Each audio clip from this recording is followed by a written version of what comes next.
Hello, Dan Smith here. I directed this film back in, well, it feels like a century ago. Yeah. The studio asked me to provide a commentary track for the DVD release. And wham! Straight into the action. No fluff or anything. That's what we did back then.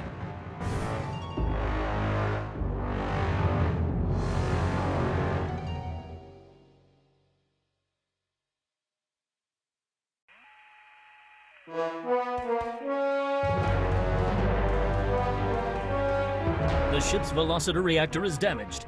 I believe that I am stranded on an alien planet. Played, of course, by actor Jonathan Digby. Went on to some minor roles after this. Such a shame. I thought from day one this guy's got leading man written all over his face.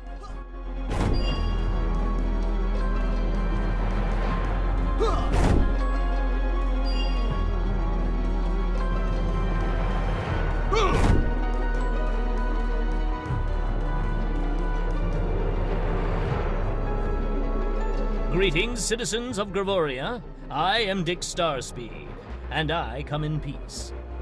Probably shouldn't have had Dick draw his weapon when he was talking about peas. Well, maybe one day we'll go back and CG it into a sandwich or something instead. Ha! Just kidding. And this is what people pay to see. A no-name middle-aged B-list actor duking it out with stuntmen in costumes.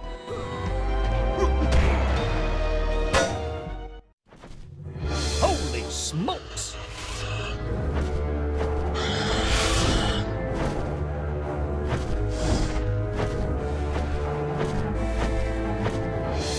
If I land squarely on that grain silo, I should survive this fall unscathed. Well, I shouldn't say this now, but you could actually see the strings if you squinted hard enough.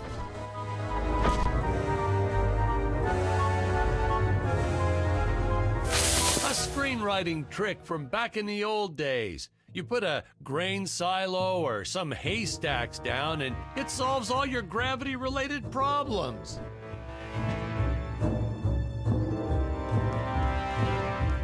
It appears some of my equipment was lost when my ship was shot down. But what luck! This high-tech scanner reports that my ray gun is nearby.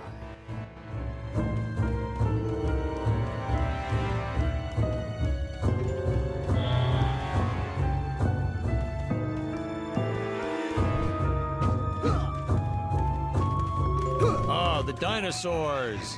You just don't see quality stop motion like this anymore, do you?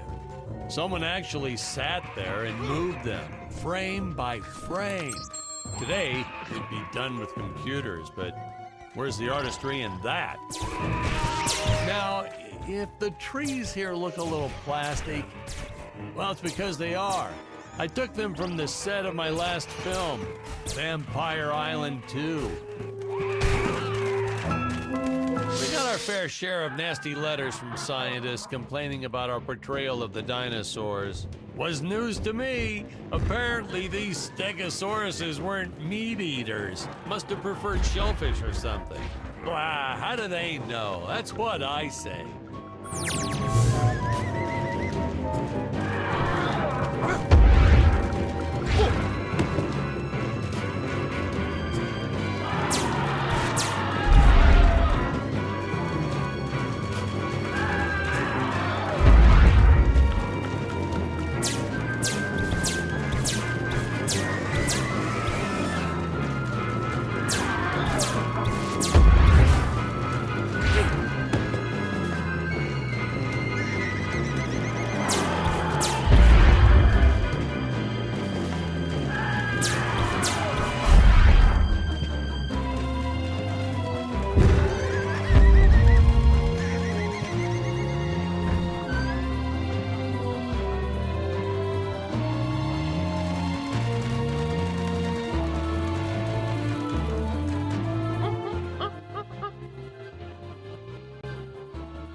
The local population is defenseless. That's where our hero steps in and saves the day.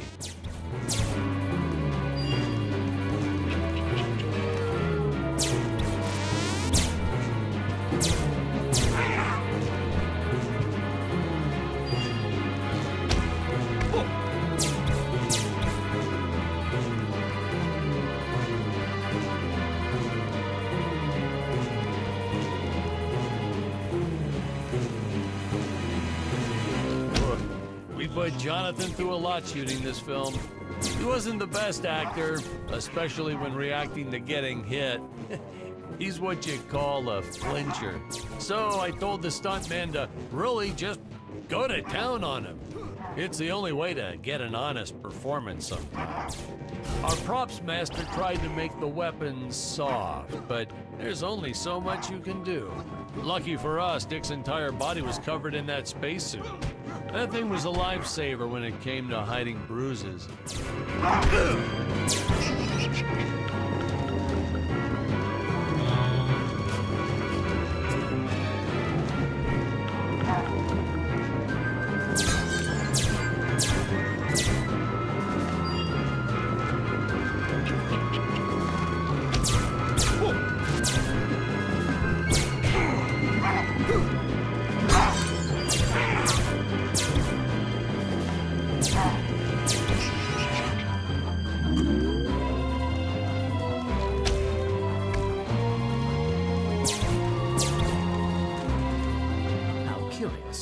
They dissolved into what appears to be gold.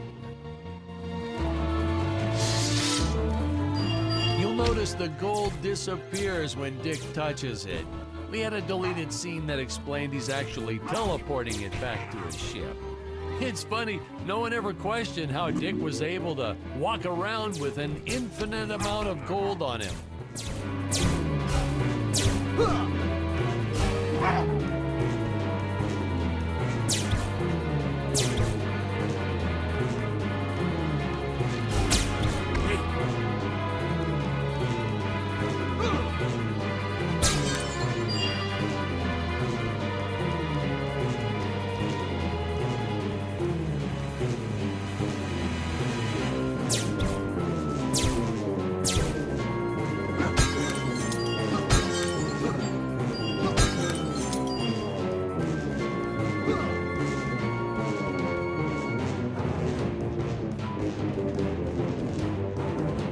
We had to redo these shots. Our first attempt was kind of a disaster. We tried using real apes, thought it'd cut down on the costume budget a bit. But have you ever tried working with apes? They are the worst actors ever. They don't sit still for a moment, and the second you take your eyes off of them, they're flinging their feces all over the place. Jonathan refused to work with them after he got well, let's just say that he had to take more than a couple of showers one day. You know, you never forget the smell of monkey poo. We steam cleaned the studio top to bottom. Still never got rid of it entirely. All through the rest of the shot, we kept finding those little surprises hiding inside various props. Boy, were those the days.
Some really top-notch stop-motion effects, huh?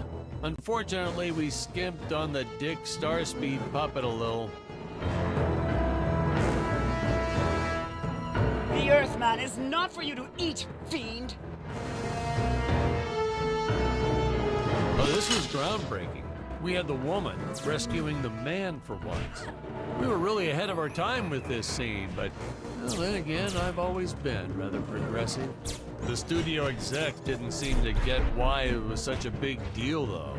Sorry, we don't see this as anything unusual. Ha! Of course! It's unusual! A woman would never save the man. It just doesn't happen. Not in the movies, not in real life. I don't know why we didn't get more recognition for this scene. Well, I guess I was just a little too ahead of my time.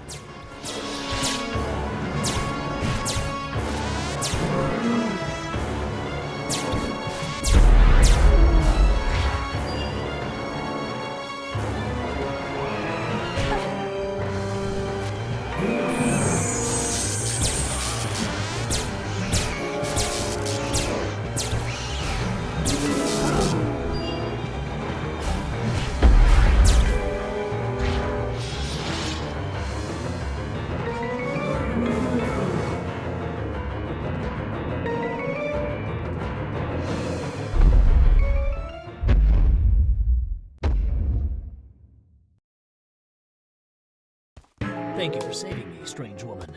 What is your name? I am the magnificent Scarlet Nova.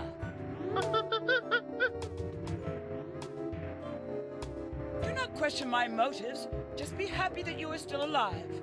I must speak with my father at once. I shall teleport to his chambers.